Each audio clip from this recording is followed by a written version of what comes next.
Atualmente 9 horas, a partir de agora estamos recebendo nos nossos estúdios o pré-candidato do PDT à presidência da República, Ciro Gomes. Você pode interagir nas redes sociais, a hashtag é Ciro Gomes na Jovem Pan, aqui conosco a Vera Magalhães, professor Vila, a Denise e o Joseval. Tudo bem, candidato? Bom dia, obrigado pela sua visita. Bom dia, um abraço a todos, a gente querida da Jovem Pan em São Paulo e em todo o Brasil. Prazer muito grande vir aqui, embora tenha que confessar que começo nervoso, porque esse que a turma aqui é meio arrochada, mas vamos nessa.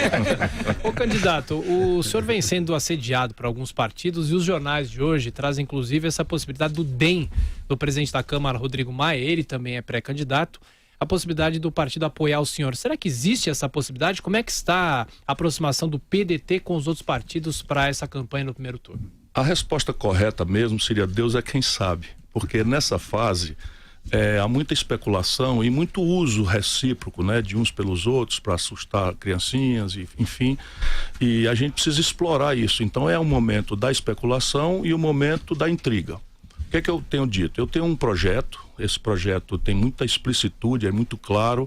Eu quero correr o risco de apresentar a ideia de um projeto nacional de desenvolvimento que tenha clareza de onde vem o dinheiro para superar a interdição do desenvolvimento, o enfrentamento dos grandes e graves problemas brasileiros, o desemprego, o colapso da segurança pública, uma série de fatores. E esse projeto eu estou apresentando por fascículos para que ele seja ainda em tempo melhorado pela crítica, pelas interdições, enfim.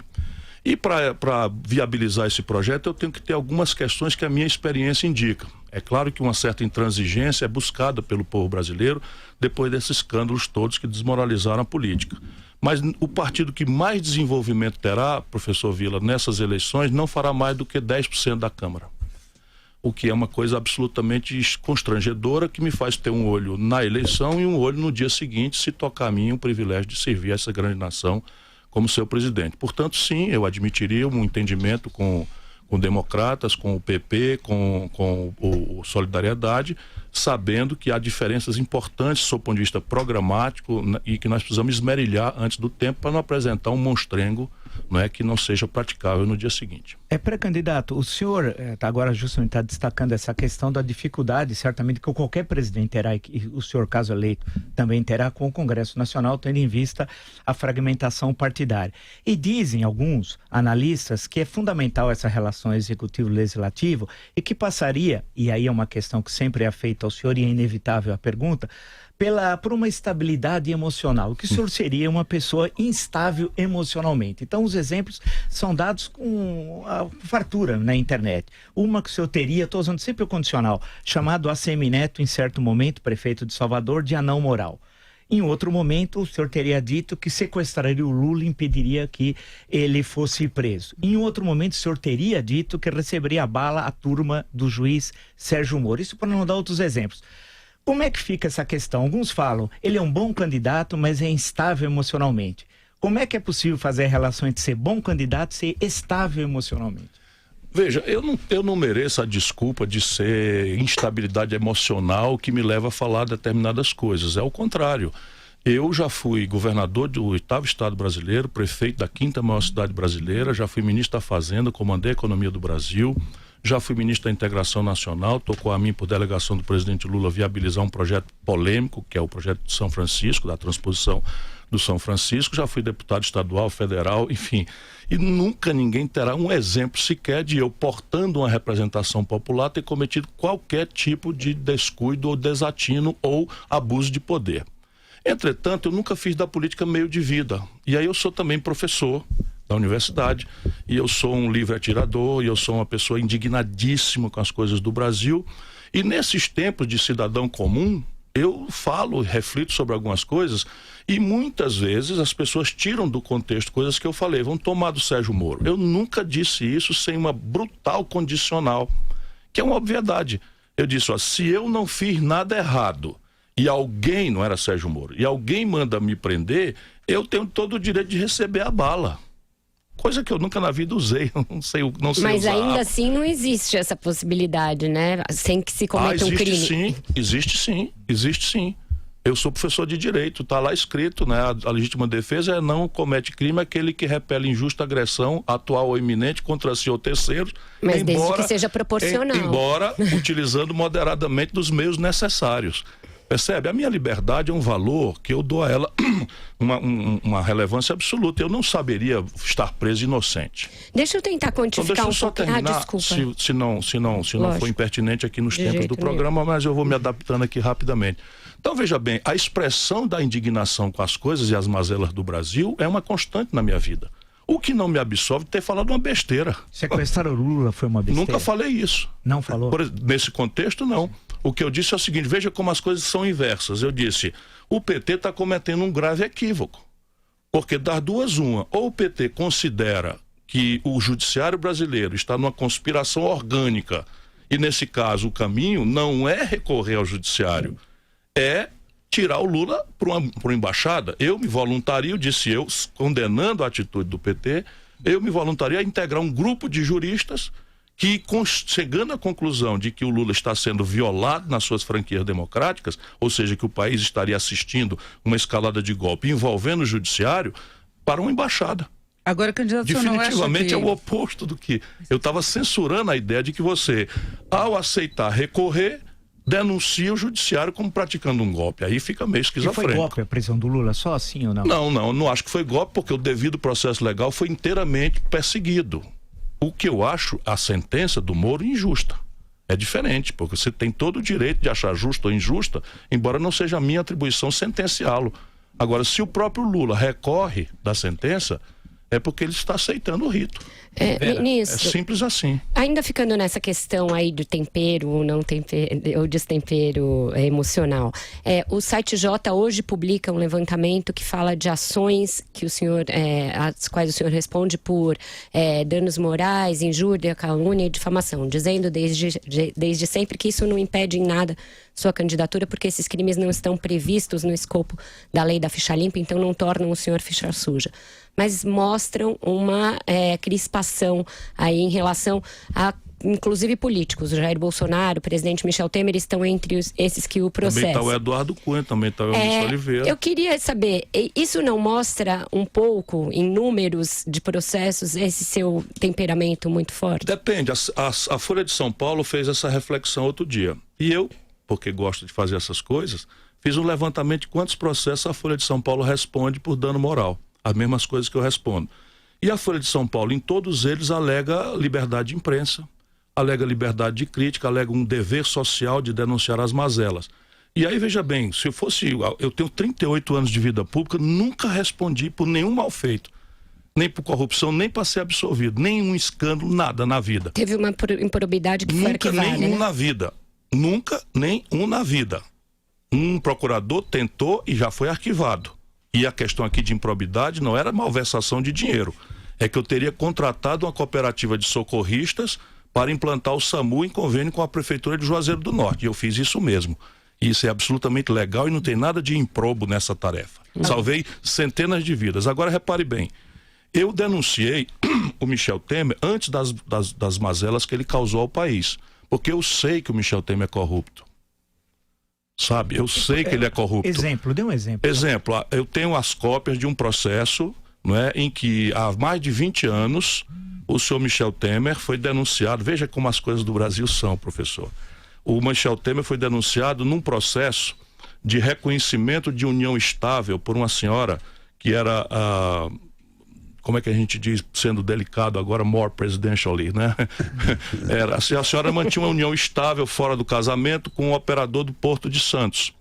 E ela simples e puramente declara para o juiz, não é, que queria não só o reconhecimento da união estável, mas a parcela da grana, não é, que o marido adquiriu com propinas no Porto de Santos e que eram repartidas na seguinte proporção: X% para o Michel Temer, X% para o coronel fulano de tal, que eu não lembro o nome agora, mas é o operador do Michel Temer que paga a construção, a recuperação da casa da filha do Michel Temer, etc. Todo mundo sabe, os 5 repórteres que estão aqui, distintos que são, todos aqui sabem. Isso é uma matéria e o que conhecida. deve fazer um político diante disso? Se calar, participar do grande pacto de Omertá, que é a lei do silêncio da máfia. Eu não pertenço à máfia brasileira.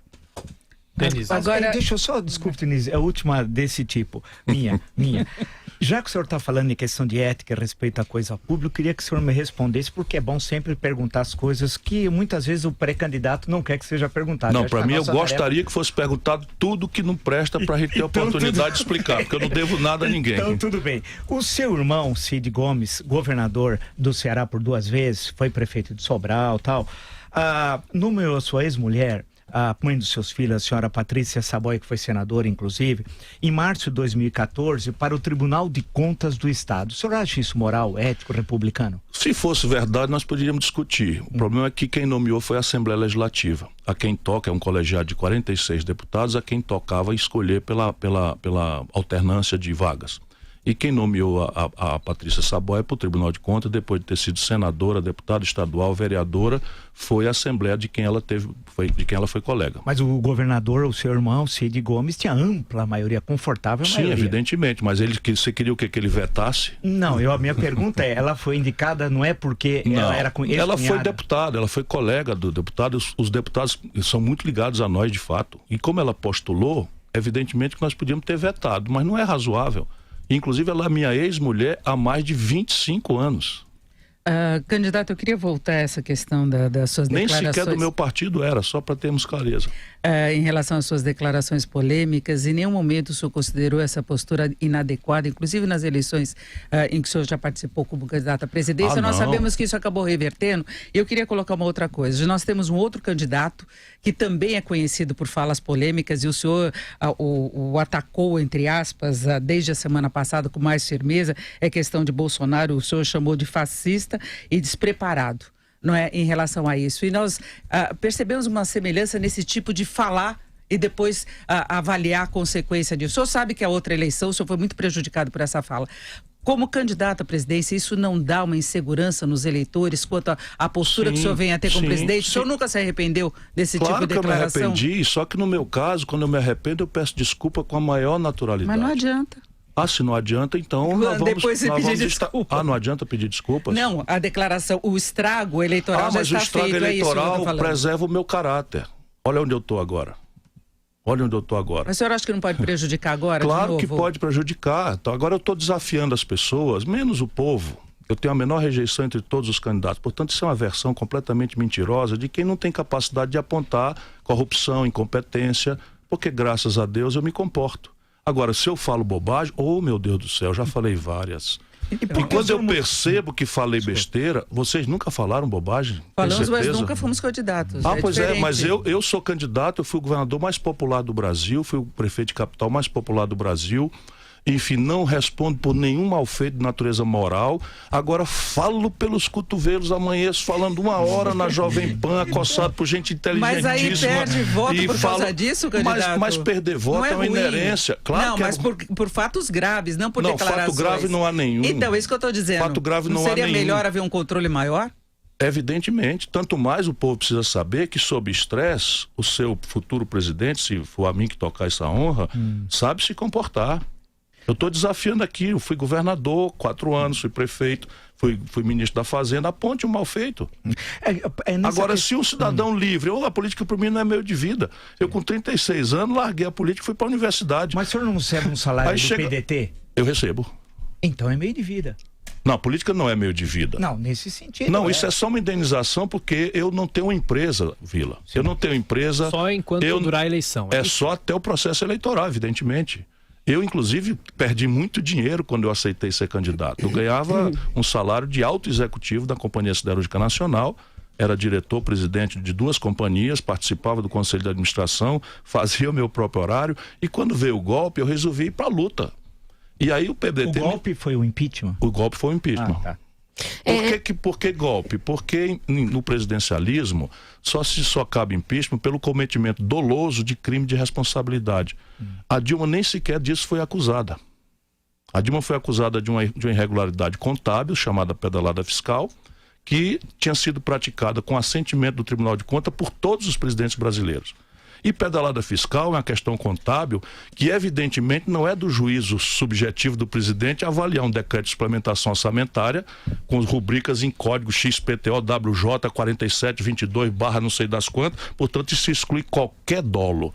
Portanto, o Brasil é soft, é um golpe soft, é um golpe a século XXI, mas nós estamos sob um golpe de Estado. Mas há um esticãozinho aí, ô Ciro, e você é um jurista, você é formado, advogado, se todo decora aí a legítima defesa, então você é preparado para isso. Esticãozinho é o seguinte, é que ele não submeteu a Dilma, não submeteu à Assembleia essa pedalada fiscal. E aí ela incide na responsabilidade. Ela não é foi... essa a sua leitura? Não. Ela não foi acusada de crime de responsabilidade. Toda a acusação foi a pedalada fiscal. E veja, e aí nós precisamos entrar em sintonia com a psicologia popular. A Dilma fazia um péssimo governo.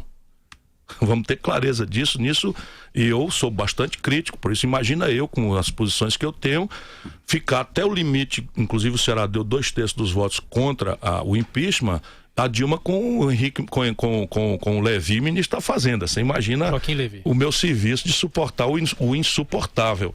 Mas, na minha opinião, ela não cometeu crime de responsabilidade nenhum, e é uma pessoa honrada. Ciro, o DEM, que é um dos partidos que negociam com o senhor um apoio à sua candidatura, esteve na proa do impeachment. O Rodrigo Maia assumiu logo depois que o Eduardo Cunha caiu, também pouco depois do impeachment, e continuou comandando a Câmara nos mesmos moldes que ele, apoiou o impeachment, etc. Fez parte do governo Michel Temer, e no comando dele já a Câmara aprovou 2 medidas que o senhor disse que vai revogar: o teto de gastos e a reforma trabalhista.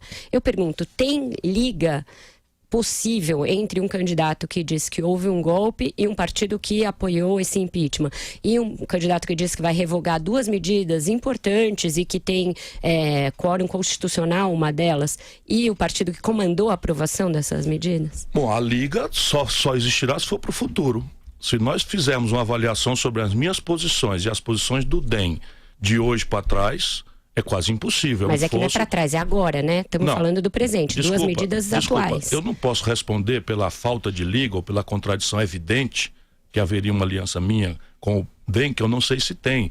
No momento em que eu lhe falo, é preciso ajudar o ouvinte da Jovem Pan a saber. O DEM tem candidato à presidência da República, e esse candidato é o Rodrigo Maia, ninguém menos do que o presidente da Câmara Federal. Portanto, o sinal público de que eles... Perdão, estou com um pigarro aqui. O sinal público que eles dão de que admitem conversar comigo me surpreendeu. E eu, como não sou candidato a madre superiora do convento, mas a presidir o Brasil e a entregar um conjunto de mudanças profundas que eu quero apresentar na esteira de um projeto nacional de desenvolvimento, as bases de uma reforma da Previdência já estão anunciadas, as bases de um regime tributário novo já estão anunciadas, o desenho de como nós queremos superar a questão fiscal em 24 meses, superar o déficit primário, já estão oferecidos esses desenhos. Portanto, essa liga só haverá se houver um pacto a futuro. E evidentemente que se essa conversa abrir, todos esses assuntos vão vir. Você imagina, esse Fernando Holliday aqui, como é? Do MBL, vereador, Fernando Holliday. É o capitãozinho do mato, né? Que a pior coisa que tem é um negro que é usado pelo preconceito para estigmatizar, que era o capitão do mato no passado. Você imagina o que eu estou dizendo dele hoje, agora aqui. Sem ninguém nem lhe perguntar. Sem ninguém nem perguntar, comprando uma briga. Então não há a menor chance da gente superar estas contradições sem violentar, sabe, determinados princípios, e princípio não violento. Mas o senhor mudou 6 vezes de partido político, como é que o senhor explica eu isso? E todos os outros, porque eu estou na estrada há 38 anos de idade e os partidos políticos mudam da água para o vinho da oposição onde estava quando eu me filiei para a situação. Pegue qualquer um, escolha. Mas o senhor é de esquerda? Não, professor. Sim. O senhor é professor da Universidade de São Paulo, portanto tem o meu respeito só por isso. Alguém que tem essa extraordinária capacidade, sem o que eu vejo suas opiniões. Agora, pegue vamos fazer história, pegue um partido qualquer desses que eu era e mudei. O senhor começou na Arena PDS? Não, na Arena nunca fui. PDS. Então no PDS. Meu pai era prefeito de Sobral, estava tudo andando, eu candidato a deputado estadual, veio a vinculação de votos, que determinou, naquela eleição, um pacote de abril com o Congresso fechado, que os candidatos tinham que ser todos obrigatoriamente votados na mesma linha. Foi em 82. Foi em 82. Estava em marcha a sucessão do meu pai, fui obrigado a me filiar com a franquia de sair na hora que eu quisesse. E votamos Camarão, que era o único jeito de protestar, que era votar tirando a cabeça da chapa, votar em branco para governador e senador. Mas o PDS é uma filhotinha da Arena, não é? Lá em Sobral não era nada. Lá em Sobral era uma sublegenda por onde se participava da política pelo protagonismo. protocolo. E o senhor eu fui do movimento estudantil, eu ajudei a reabrir a Uni. Sim. E quem reabriu a Uni, quem é do movimento estudantil, não é de direita, eu nunca fui. Também nunca fui comunista, nunca fui. Então, o senhor é de esquerda hoje, aqui no Brasil, na América Latina, o senhor é de esquerda? Façam vocês a classificação. Eu gostaria, Ciro, Deixa eu só responder essa pergunta. Vamos abrir um espaço até para a defesa da sua garganta. Você tá certo. Nós vamos fazer um espaço. Intervalo, claro. Porque esse é um assunto. Você acaba de lançar um livro sobre o neoliberalismo. Quer dizer, é um tema importante. Muito. Que você conhece muito. Nós vamos abrir um espaço da nossa publicidade e voltaremos a isso. Gente, pode uma escola ser capaz de transformar sua vida? E pode essa escola garantir seu futuro? E ainda por cima vencer todas as distâncias para ir até quem mais precisa? Parece um sonho, mas esta escola existe. É o Senai São Paulo. Com investimento de recursos da indústria, o Senai mantém 95 escolas fixas e 74 escolas móveis em São Paulo, comparadas às melhores do mundo.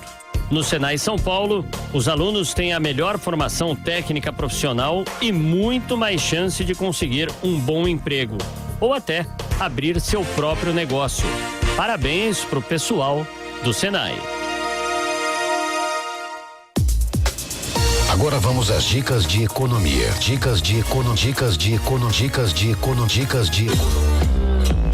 Tem horas que parece que a gente não sai do lugar, né? Mas quem tem conta no Bradesco, conta com máquina Bradesco sem aluguel por 6 meses e que aceita todas as bandeiras.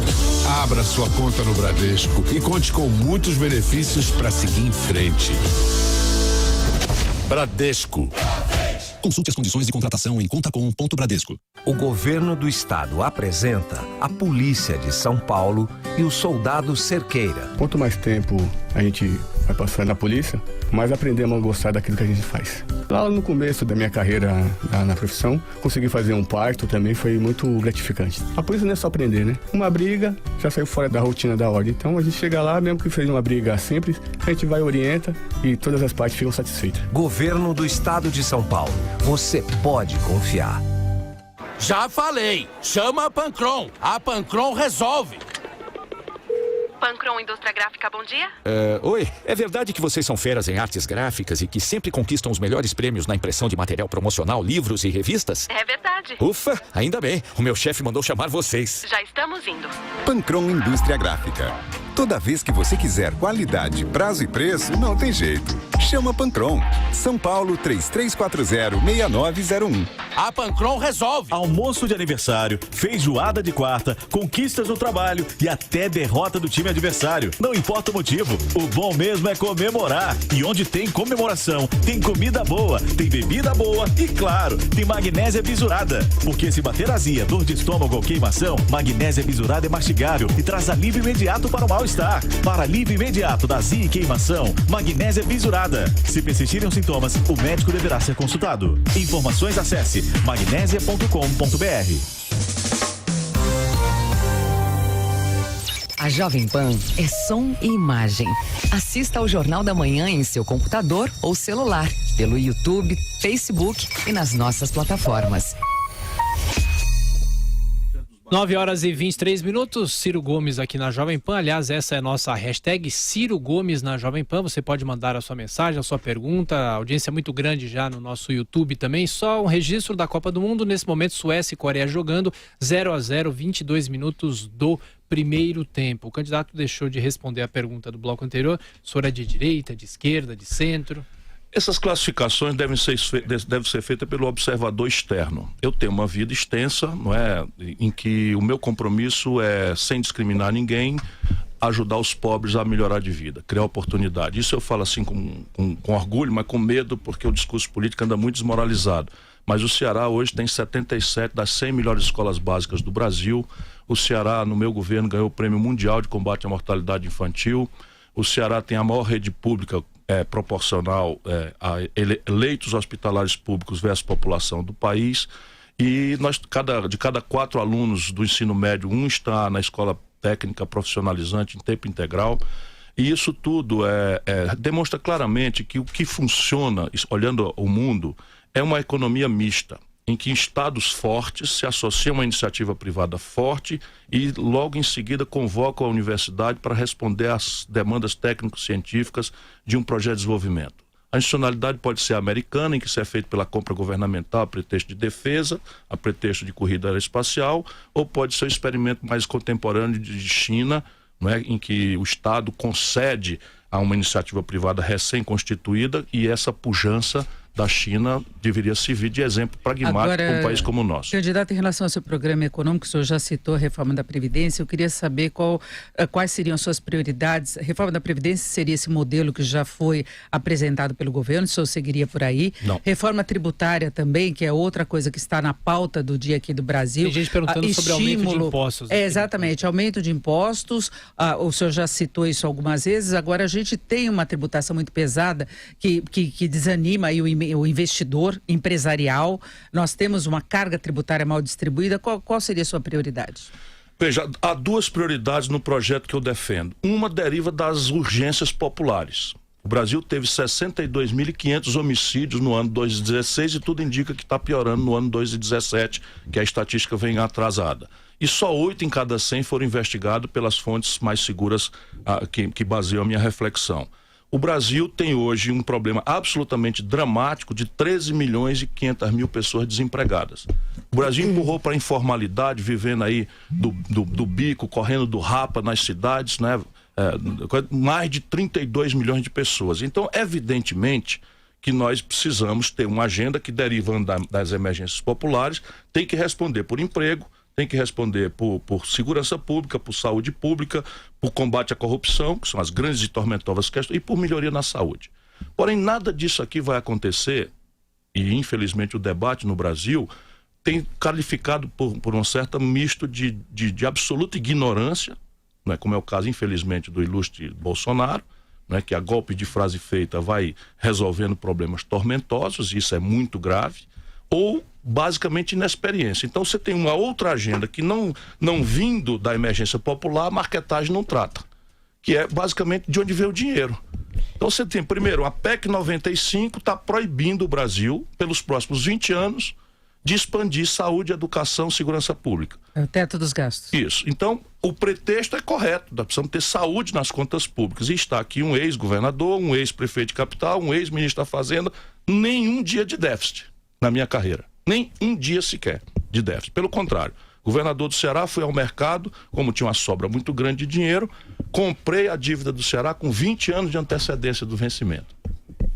Se você olhar no Google agora, quem está nos ouvindo, o maior superávit primário da história fiscal brasileira foi praticado quando eu fui ministro da Fazenda em 94, 5,2% do PIB.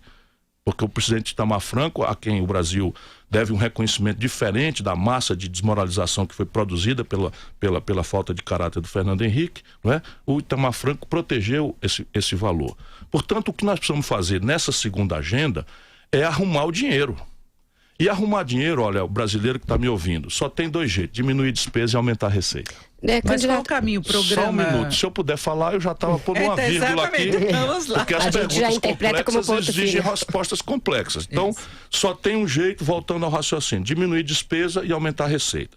Vamos pegar a despesa brasileira. R$51 de cada R$100 da despesa pública brasileira, orçamento da União, são despesas financeiras, juro e rolagem de dívida. Portanto, metade do esforço tem que ser olhando para metade da despesa, o que não é trivial. Vai dar trabalho, mas é preciso ter o foco claro nisso. Segundo, 29 de cada R$100 dos que sobraram, dos 49 que sobraram, 29 Previdência Social. Reforma Temer não mexe na grande aberração. 2 em cada 100 dos beneficiários levam 25, ou seja, 1/4 de todos os benefícios. Políticos, juízes, procuradores da República e algumas corporações do serviço público. Vamos logo ter clareza de que essa é uma guerra de uma minoria poderosa contra maiorias desorganizadas. Candidato. Só terminando. Ou então eu paro, diga. Não, vá fundo. Vá Não, eu paro. Não, eu quero a resposta. Eu fui advertido que vocês iam me interromper, mas eu tenho horror assim, se uma mulher pede a palavra, eu paro. Não precisa. Aqui estamos em condições iguais. Pode ir. A condição igual não lhe faz diferente de ser mulher. Não, mas eu também sou, eu quero a resposta. Então, a reforma da Previdência e tributária. Agora eu gosto de abrir as portas. Não, candidato, vamos lá. É possível aprovar a Previdência ainda nesse ano? A Previdência e a reforma reforma tributária eu quero saber. O tempo da reforma no meu governo serão os 6 primeiros meses. E eu quero usar 3 atenuantes para a lógica de impasse que o presidencialismo impõe a qualquer presidente reformista diante de qualquer Congresso e um fusível, né? São 3 atenuantes. Primeiro, eu quero correr o risco de propor antes. Então eu ia dizer aqui, a Previdência Social, o Temer propôs uma selvageria que iria, na última versão, economizar 360 bilhões de reais em 10 anos.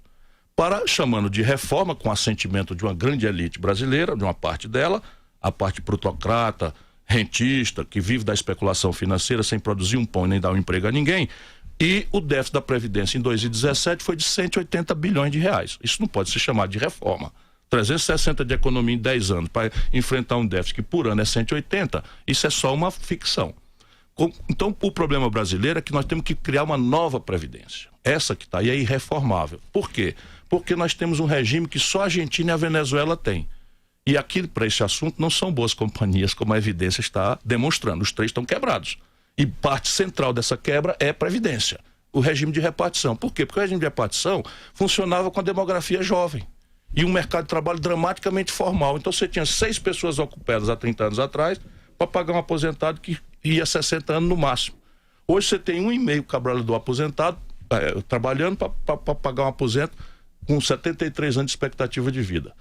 A grande questão aqui de trocar o regime para um regime de capitalização, que eu advogo que seja público, sob controle dos trabalhadores, para evitar a fraude que aconteceu no Chile, que esterilizou a poupança previdenciária da nação chilena, é que nós precisamos discutir a transição. Ora, a pretexto de que a transição é complexa, nós não podemos deixar de buscar o caminho correto. E eu estou, então, me aventurando agora com auxílio de centenas de especialistas que estão me ajudando aqui, sob coordenação do professor Nelson Marconi, sob a coordenação do professor Mauro Benevides Filho, sob a coordenação desse assunto do professor Ataliba. Enfim, nós estamos chegando aos números de uma transição e eu vou propor padrões. Tetos novos, alternativos, tempos diferentes, como compensar essa coisa. Isso tudo já está oferecido aos especialistas, porque quem lê isso, infelizmente, são os especialistas. Mas o jornal Valor, por exemplo, já publicou, quem tiver curiosidade, já publicou um bom resumo que nós estamos oferecendo ainda para discussão, porque isso é um assunto que existe. Então, primeira providência, propor antes. A segunda, desde o general Dutra, todos os presidentes brasileiros se elegeram com minoria no Congresso. E o próximo também vai. Isso é história, não adianta a gente violentar a história brasileira, melhor seria se melhor fosse. Há um despotismo esclarecido que gostaria de substituir o povo e eu sou um democrata visceral. Então, todos terão minoria, mas todos tiveram poderes quase imperiais nos 6 primeiros meses a um ano. Portanto, o tempo da reforma são os 6 primeiros meses. Terceiro, em toda tragédia, há um lado bom, penso eu, inveterado otimista. O Pacto Federativo dilacerado. Os estados estão quebrados, com reflexo grave na educação, na saúde, na segurança. São Paulo não está ilíquido, porque passou 8 meses sem pagar dívida ao governo federal, com uma liminar dessas liminares aberrantes que o Poder Judiciário brasileiro aqui e ali oferece ao estarrecimento de quem estuda direito, e porque não dá reajuste ao servidor público de São Paulo há 4 anos. Ministro. Um minuto só. Posso? Não, mas então, já faz vários minutos, senão vira, senão vira discurso e não entrevista. Não, então faça a pergunta simplória, tipo meu temperamento, que eu respondo com 2 frases. Não precisa ser simplório para ser sintético. E mesmo porque nos debates o senhor não vai ter esse tempo indeterminado, então é bom ir treinando. É o seguinte, eu ia perguntar justamente sobre o que é uma generosidade tão doce, está me dando a oportunidade de treinar. Boa ideia. Boa ideia, vamos lá? Aqui foi uma ironiazinha que eu também faço. Então, aí a gente vai treinando, eu de lá e o senhor de cá. Olha a instabilidade emocional. Você acha que eu estou instável? Eu estou aqui sereno e tranquilo, já passou o nervosismo, porque já começamos a jogar, já a camisa já está suada. É porque é justamente sobre um dos cálculos... Não, você interrompeu a hora J, porque a hora J é o seguinte, o redesenho do Pacto Fiscal com o redesenho do Pacto Federativo e, por fim, convocar a população, especialmente em assuntos de minorias privilegiadas poderosas contra maiorias desorganizadas, plebiscito e referendo. Por aqui eu acho que... Para a Previdência? Para a Previdência, exatamente. Plebiscito? É. Mas escolhendo o modelo, só apresentaria uma proposta e aí teria que ter Eu acabei de resumi-la aqui, tanto que fui acusado de ser mas teria todo prolixo. Não, a minha pergunta era justamente sobre um cálculo que o senhor apresenta com alguma regularidade, que foi objeto de um artigo na semana passada do economista Alexandre Schwartzman. Desculpa. O senhor gostou, né? Boa, então vai ser boa a resposta, estou ansiosa.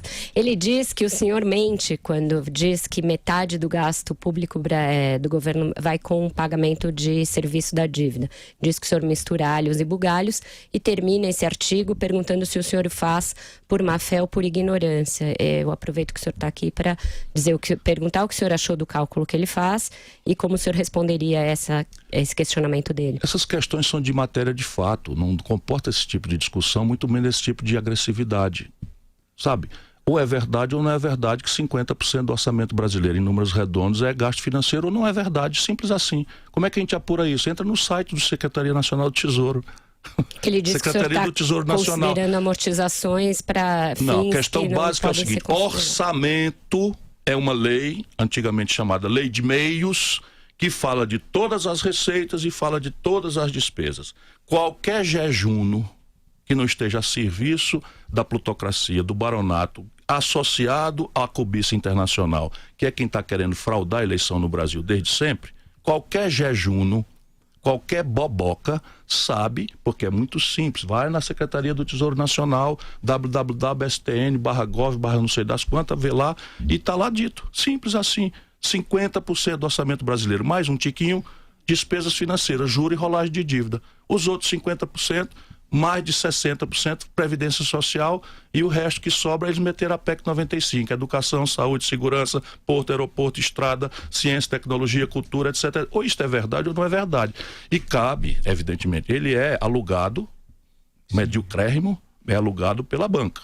E eu sou um possível presidente da República. Quem deve mediar esta discussão, chamar o outro de mentiroso, é a mídia. Façam isso aqui amanhã. Sobre isso, candidato. Façam isso aqui amanhã, é seu dever. Pegue aí, entra na Secretaria do Tesouro Nacional e digam pro ouvinte da Jovem Pan se é verdade ou não que 50 mais uma fração do orçamento é juro politicamente essa questão. Essa que é a questão porque a política é que determina a economia e não o inverso. Eu também considero isso. Ótimo, então estamos concordando com isso. Agora, aí é que é a questão. O senhor costuma dizer que a Avenida Paulista define os rumos do Brasil. Na verdade, não, a Avenida Paulista agora é Faria Lima, agora mudou para Faria Lima. Não é a Avenida Paulista, são as bancas. As bancas. O senhor falou de plutocracia, usou várias expressões assim. Que é o governo do baronato. Do baronato, foi o que o senhor usou. O senhor bate muito em 2002, eu me lembro que em certo momento da campanha o senhor falou da dívida pública, de estender o prazo do pagamento, mudar o perfil do pagamento, etc. tal.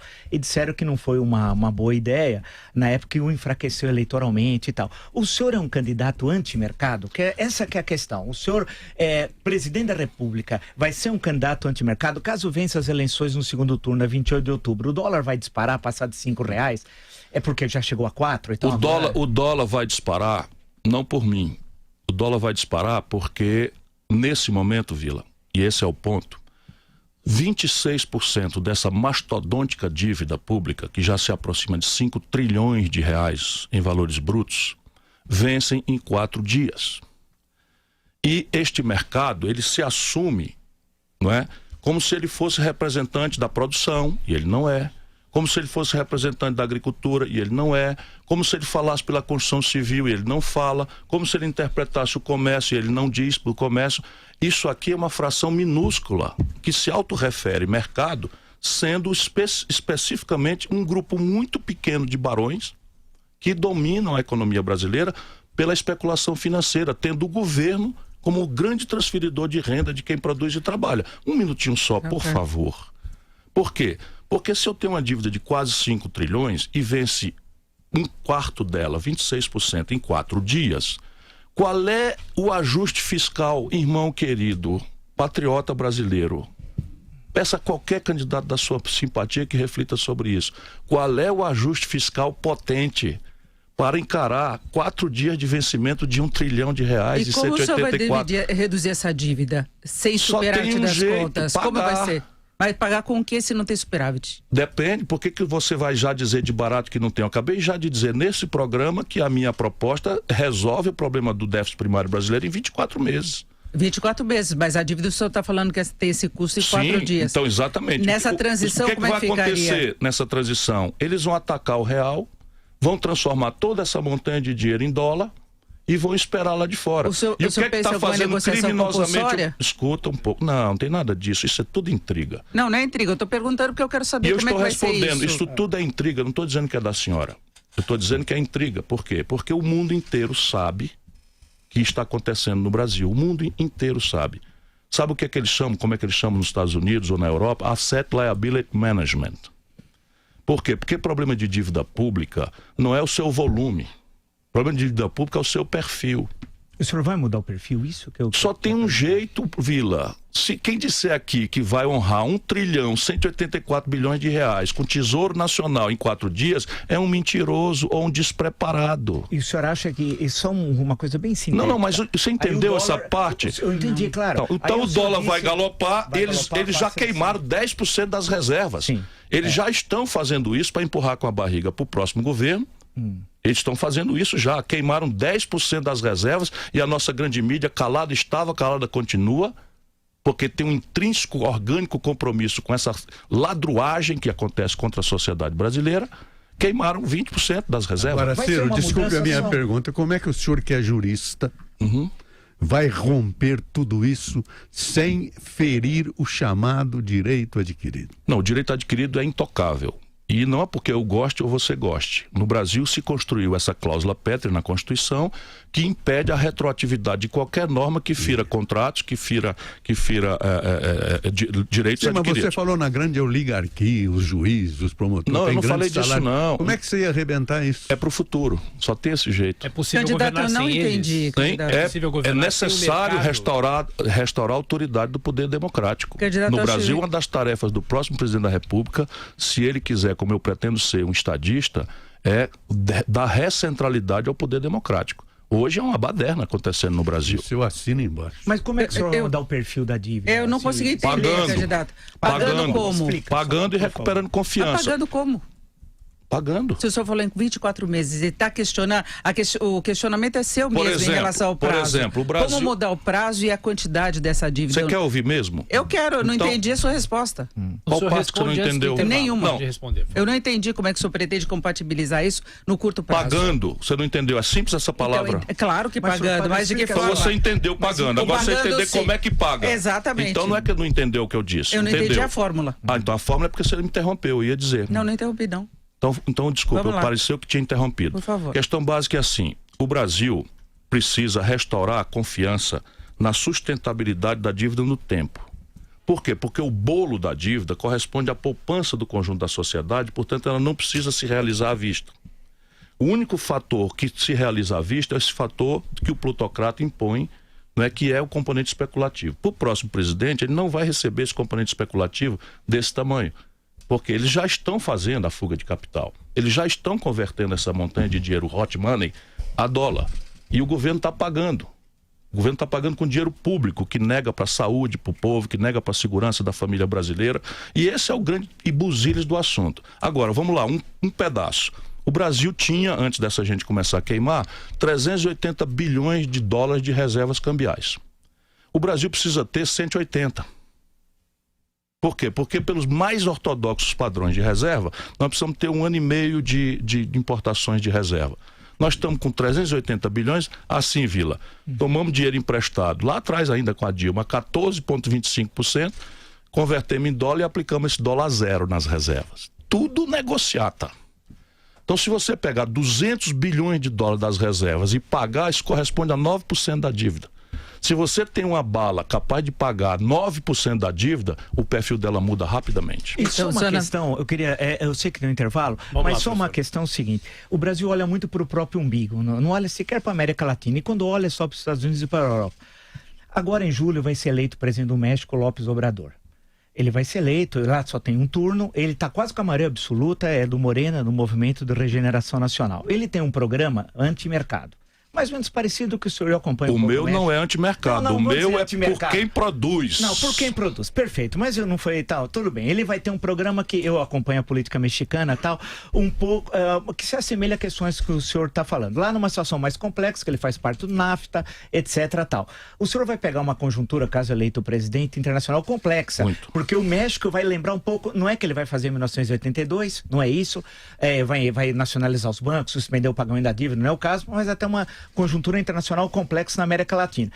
O senhor disse que o dólar vai disparar, porque com essas ideias que o senhor apresentou, não são aquelas ideias dominantes no momento pelo mercado. A minha pergunta, não sei se é depois do intervalo, é como não, é que pode o senhor... responder antes do intervalo. Desculpe, por favor. Como é que no 1º de janeiro o senhor vai assumir numa conjuntura internacional bastante complexa, no campo econômico? Posso responder agora ou pode responder agora. Veja, eu vejo o cenário do mesmo jeito. O cenário brasileiro para 2019 é um cenário terrível. E eu quero precificar isso para a população brasileira o quanto antes, para que todo mundo saiba. E não depende de mim. Querem atribuir a mim, mas não depende de mim. Absolutamente não depende de mim. São números. Se você tem 5 trilhões de reais de dívida pública, 26% vencendo em 4 dias, e um déficit primário de 160 bilhões de reais e crescendo, isso está aprazado, um jogo de braço com o mercado financeiro, que eu acho que vai se realizar antes. Portanto, o próximo presidente vai pegar pressão inflacionária derivada da desvalorização do real. É um filme velho, né? E tudo isso num cenário internacional em que a guerra comercial, né, recrudescerá da China com os Estados Unidos, o protecionismo, o neoprotecionismo norte-americano ensina para os bobos brasileiros que a mais potente nação industrial do mundo faz protecionismo, e nós temos que estar escancarados aceitando essa agenda estúpida que desindustrializou, extinguiu as indústrias brasileiras de uma conta terrível. O centro dessa crise é São Paulo. E PT fez parte disso. Todos fizeram a mesma matriz. É a mesma matriz. Vila, é escandaloso. Em 1980, 1/3 da produção brasileira vinha da indústria. Hoje a indústria de transformação está reduzida a 11%. A indústria brasileira, em 1980, era a soma da China, da Coreia do Sul, da Malásia, de Singapura, do Vietnã, os chamados tigres asiáticos, e ainda sobrava um tanto. Hoje a China é 7 vezes. A Coreia do Sul, que é do tamanho do Ceará, a Coreia do Sul tem 3 vezes a participação do Brasil em comércio internacional. E fica essa elite batendo palmo para esse desmonte da nação brasileira, com essa montanha de desemprego, de violência, etc, etc. É contra isso que eu me bato, portanto não vai ser fácil a minha vida, tá tudo certo. Mas tem candidato aí para conservar. O Meirelles, por exemplo, acha que tá tudo bem. E aqui para nós é um belo de um cara. Inteligente, gente boa. O meu problema é que eu sou bom amigo de quase todos os meus ilustres adversários. Mas o Brasil está indo pro vinagre. Ou a gente muda, ou o Brasil vai pro vinagre. E as pessoas acham que não pode piorar? Pode piorar muito. Porque pelo menos a inflação nós não temos. Mas ela está aprazada porque a inflação brasileira, o que detona ela é o dólar. E o dólar vai, com certeza, vai para outro patamar. Como é que a gente resolve isso? De novo, só creio que, primeiro, não é fácil. Mas se nós tivermos um projeto nacional de desenvolvimento que sinalize a futuro a sustentabilidade das premissas que nós vamos tomar agora, e certos objetivos nacionais claros, e alguns são de fundo, elevar o nível de formação bruta de capital, que é um assunto nem difícil de explicar, coordenar estrategicamente, né, uma reindustrialização do país, os complexos industriais potenciais que o Brasil tem, petróleo, gás, bioenergia, o complexo industrial da saúde, que é tudo onde no Brasil já está perdendo poupança para o mundo, gerando emprego com dinheiro brasileiro aí fora. Tudo isso está sendo estudado e vai ser oferecido como plataforma. Se você tem êxito na partida, e tem a ver com essa relação com o Congresso, né? Você dizer, olha, está aqui, essas ideias foram aprovadas, não é o Ciro que vai se eleger, não é a Maria, não é a Rosa, não é o Chico. É o Ciro com esse conjunto de ideias. Então há uma espécie de conteúdo plebiscitário a ser buscado. Depois você propõe 6 meses para remover os medos da mudança. Então o mercado fique tranquilo. Eu sou pelos pobres, sou pela produção, mas não tenho estigma com ninguém. O Ceará é um estado que é o maior exportador brasileiro de calçados hoje. Não é sede de matéria-prima, não é sede do mercado consumidor. Como é que foi bater lá essa indústria calçadista poderosa em padrão global? É porque eu fiz isso. Nós acabamos, no meio da recessão brasileira, de girar uma mega siderúrgica. Enfim, eu sei fazer essas coisas e tenho muita vontade de fazer pelo Brasil, que é muito mais generoso do que o Ceará, que é um estado muito pobre, cheio de contradições. E aí a questão da partida fiscal é o sinal. Tem que mudar o sistema tributário. O Brasil precisa e pode diminuir os impostos sobre o povão. Uma senhora que está nos ouvindo hoje, pobre da periferia de São Paulo, do Rio de Janeiro ou de Fortaleza, paga 40% de imposto quando liga o celular para marcar o trabalho de diarista. O cidadão que chega em casa humilhado pelo desemprego e não conseguir, liga a energia, paga 40%. E os ricos no Brasil pagam 8%. Só este país não cobra tributo sobre lucros e dividendos empresariais. Só este país, só o Brasil e a Estônia não cobra Pois não. Não, a gente tem que ir pro intervalo, candidato. Vamos lá, vamos pro intervalo, senão vira discurso. E a gente tá entrando na reta final da nossa entrevista. Eu sou mal que nem um pica-pau, você não duvide disso. E vim prevenido. Bom, agora são 9h49, em instantes voltaremos para a última parte da entrevista com o pré-candidato Ciro Gomes. Até já. Que tal passar as férias de julho em uma das 7 novas maravilhas do mundo? 7 noites em Foz do Iguaçu no maravilhoso Mabu Termas Gran Resort, a partir de R$ 2.497. Isso mesmo, você, uma semana no Mabu Termas Gran Resort pagando 10 de R$ 250 por pessoa em apartamento duplo. E a To Go Travel ainda te dá um jantar especial no restaurante Dumont. Não perca tempo, ligue agora 40033216 e consulte condições. Foz do Iguaçu, por esse preço, é só com a To Go Travel.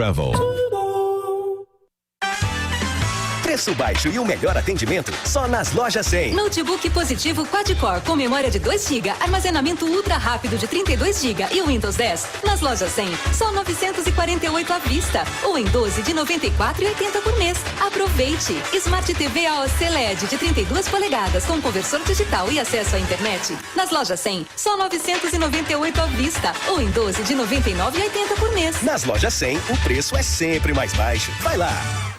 Você não sabe, agora tem Vivo Fibra na empresa. Aí, o relatório por e-mail vai... A pesquisa de orçamento na internet vai... A velocidade que a equipe resolve as coisas vai, ó... Aí, quando dá o horário de ir embora, tá tudo pronto. E eu...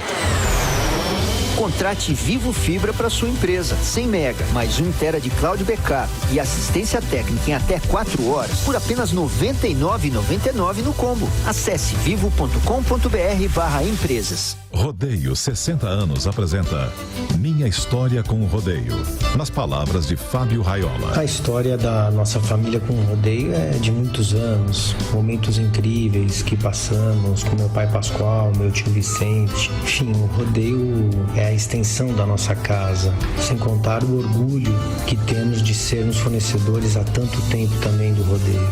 Na verdade, nós adoramos o rodeio. Rodeio, Jardins e Iguatemi.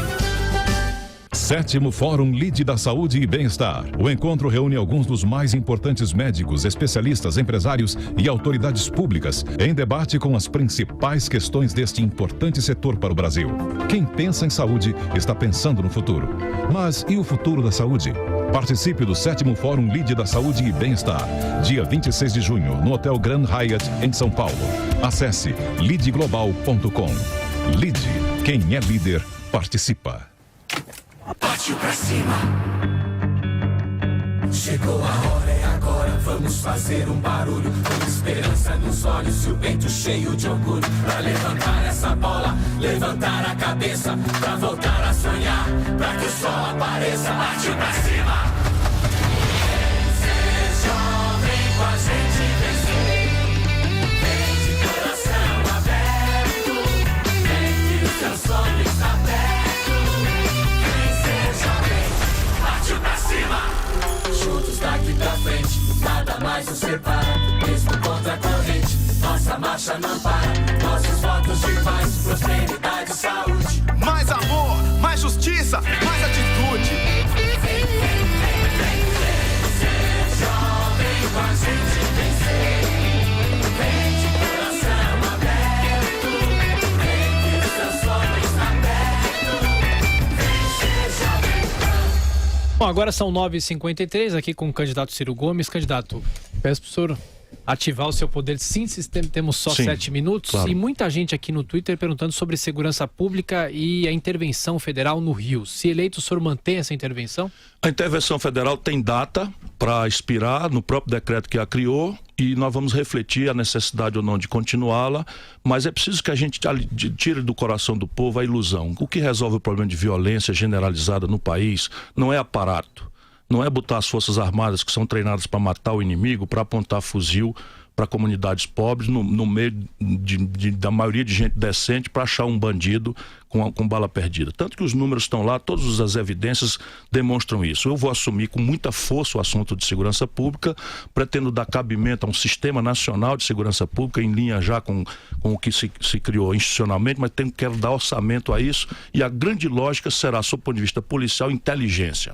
Ou seja, vamos mapear a cabeça do crime organizado, das facções criminosas, do crime contra a administração pública e através de operações cirúrgicas nós vamos segregar isso, inclusive formando a culpa fora do distrito tradicional da culpa, porque hoje a polícia é obrigada a morar em convivência com os chefes do tráfico nas favelas e é obrigada a ter algum pacto de sobrevivência com eles. Candidato, voltando à questão política, eu queria esclarecer uma declaração que foi atribuída ao senhor na semana passada, que o senhor disse que podia até negociar com outros partidos, mas a hegemonia política, a hegemonia moral seria dada pela esquerda. Queria saber se foi nesses termos mesmo que o senhor falou. Não. E se o senhor acha que há que se falar em hegemonia moral, mesmo no PDT, cujo presidente Carlos Lupe já foi acusado aí de desvios. A pessoa ser acusada não significa nada, não é? Foi inclusive demitido pela presidente. Mas ele nunca respondeu a nenhum processo, de nenhuma natureza. Você tem a obrigação moral de dizer isso para os seus ouvintes.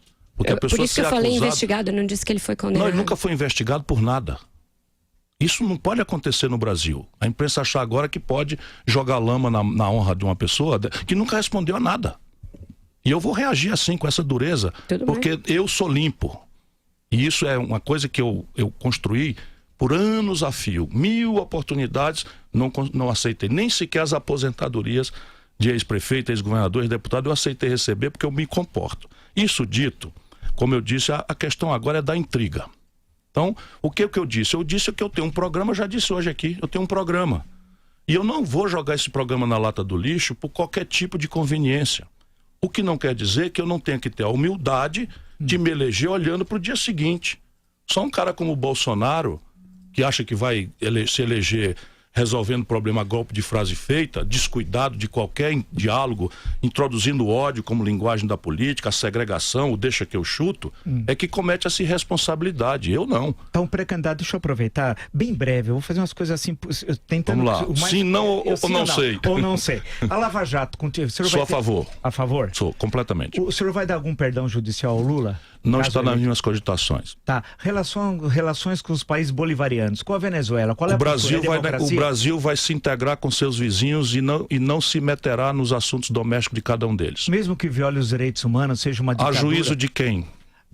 O senhor acha que a Venezuela é uma democracia? A Venezuela é uma democracia tão democrática quanto a brasileira e a americana. Pera um pouquinho, aí é demais. Explica isso. Eu gosto do regime? Não gosto do regime. Mas falar que democrático, quantos centenas não foram assassinados, presos políticos? E quantas pessoas foram assassinadas no Brasil, Vila? Mas espera, por razões políticas? Por razões políticas? E a Marielle é o quê? Não, mas espera um pouquinho. Espera um pouquinho, a Marielle é o quê? Sim, ainda está em investigação. Agora nós estamos falando de Sim, mas você acha que na Venezuela... Não me ponha para defender um regime que eu não defendo. Mas o senhor está dizendo que é uma democracia igual ao norte-americano e a brasileira? É uma democracia, eu não disse que o Brasil está sob um golpe de Estado, e ainda assim o protocolo democrático vem sendo cumprido. Eu sei que virou um sintoma, eu não defendo o regime Maduro. Eu acho que o Brasil está sendo irresponsável, porque nosso papel não é tomar lado na Venezuela. Nosso papel é mediar aquele conflito antes que ele descampe para uma guerra civil. E na medida que o Brasil, empurrado por uma elite absolutamente irresponsável, vira gendarme da América do Norte neste assunto, nós nos demitimos e somos o único país do mundo. Aqui, brasileiro que está me ouvindo, ao regime venezuelano, que eu não aprecio, deu ao Brasil 5 bilhões de dólares de superávit em nosso favor. E não paga os empréstimos do BNDES. 5 bilhões de dólares por ano em nosso favor. Mas não paga. Sim, agora não está pagando o empréstimo e isso eu não sanciono, não me põe para defender o que eu não defendo. Mas se o senhor vê o país à beira de uma crise, de uma guerra civil, como é que o senhor acha que é uma democracia? O país à beira de uma guerra civil? Como é que... Eu estou calmíssimo. Não, mas se é isso, se é uma guerra civil, como é que pode ser democracia? As duas coisas não conversam. Por quê? Porque a oposição não está respeitando o regime. É a oposição que está provocando a quase guerra civil e não o regime? A oposição venezuelana é a coisa mais... Eu ia dizer uma palavra indizível em rádio, mas é uma das coisas mais podres que a América Latina conhece. E o regime não? Não, o regime é muito ruim. Está matando as pessoas de fome. Vocês estão me botando onde eu não estou. Então, veja bem, aquilo ali é uma bomba. Então me ouça. Não, quantos foram para Colômbia? Mais de 1 milhão de venezuelanos foram para Colômbia. Não, rapaz, aquilo é uma tragédia humanitária. O Brasil já recebeu mais de 60 mil. Os nossos irmãos de Roraima estão pagando o pão que o diabo amassou. É uma gente sofrida, é uma questão humanitária gravíssima. A questão nossa é que papel deve desenvolver esta grande nação que tem natural ascendência sobre os vizinhos, é de se alinhar toscamente à posição de isolamento da Venezuela que os americanos estão nos impondo, trazendo para fazer manobra provocativa militares americanos na fronteira, ou assumir uma posição de mediação, que é nossa responsabilidade, de mais ninguém. Para o senhor é uma democracia Claro também? que não. Então, claro que não. Cuba não tem diferença. eleições plurais, não tem. Veja bem, a oposição venezuelana participou das eleições. Se você diz que é uma ditadura, você não participa de eleições. A elite brasileira pirou. A elite brasileira pirou. Nesse americanofilismo, pirou. Veja bem, a oposição da Venezuela, com todas as denúncias que fez, participou das eleições. É uma fração mínima que participou. Sim, caramba, mas em Cuba não tem. Em Cuba é partido único. Sim. Partido único, tem eleições por dentro do partido e tal, mas é partido único. A oposição de Cuba não participa, pelo contrário, foi por exílio, por regra, etc. Mas a Constituição brasileira, o senhor conhece, ela diz logo nos seus primeiros artigos que as relações externas do Brasil, uma das prioridades é a questão dos direitos humanos, do respeito aos direitos humanos. Não, o Brasil é guiado internacionalmente, isto está rasgado por essa gente do golpe, o Brasil é guiado internacionalmente por princípios muito sólidos. Um deles é a não intervenção em assuntos domésticos. O outro é a solução pacífica dos conflitos. Então, esses dois princípios é que obrigam o Brasil a tomar uma posição de mediador no conflito venezuelano. Eu não sou do PT que alisa o Maduro, mas eu não posso deixar como possível futuro presidente do Brasil que não fique muito claro que o nosso papel é desarmar aquela bomba. É desarmar aquela bomba. Sabe o que está acontecendo, Vila? Em função da presença da China na Venezuela, em função da presença crescente da Rússia na Venezuela, tudo isso nas nossas fronteiras e o Brasil calado, os americanos convidaram a Colômbia para entrar na OTAN. Veja o que está acontecendo na nossa região. Veja pela omissão do Brasil, pela vassalagem dessa gente que está nos governando sem voto, o Brasil está assistindo calado assim. China e Rússia tomando centralidade da Venezuela. É perigoso pro Brasil? Isso é dramaticamente perigoso para o mundo. Muito bem. Este é Ciro Gomes. Durante uma hora esteve aqui conosco. Pronto, falei. A coisa inflamou no final, mas eu vou baixar a bola, Ciro. Você foi locutor esportivo da Rádio Educadora de do Sobral. Nordeste, isso. O que você acha da Copa do Mundo e do Brasil? Eu torço pelo Brasil, sou fanático pela seleção brasileira, não misturo alho com bugalho. Tive uma decepção ontem, meu palpite era 3-0 para o Brasil, mas eu vi logo aquilo, como comentarista, eu vi logo, quando o Brasil fez o primeiro gol e recuou, eu disse, isso não tem um apetite de campeão aí. Até no futebol você é de ataque, é isso? Eu sou do ataque. Porque, repare, o primeiro fundamento do futebol é não levar gol. Mas se nós já tínhamos um gol de vantagem, evidentemente, a gente sabe, quem tem dois tem um, quem tem um não tem nada. Tá aí o resultado. Ciro Gomes, o Departamento de Jornalismo da Jovem Pan agradece a sua presença, a entrevista quente que nós fizemos aqui. Felicidades na sua campanha. Muito obrigado, Zé Val. Um prazer muito grande cumprimentá-lo aqui na sua trincheira de trabalho. Peço perdão aí pela veemência, mas fiquei muito agradecido pela qualidade dos questionamentos. Obrigado a todos vocês. Obrigado. Obrigada, Caneta.